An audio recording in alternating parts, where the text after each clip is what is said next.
Sweetie जैसे कि कोयल बोले हो, पुरवा के झोंका तुहरे चूड़ा से कसिया खोले हो।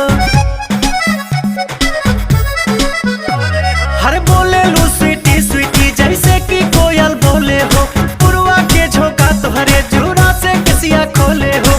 भैनी तुहर दीवाना निक लागे नाही खाना, लागेला तू ही हाउ हमरा किस्मत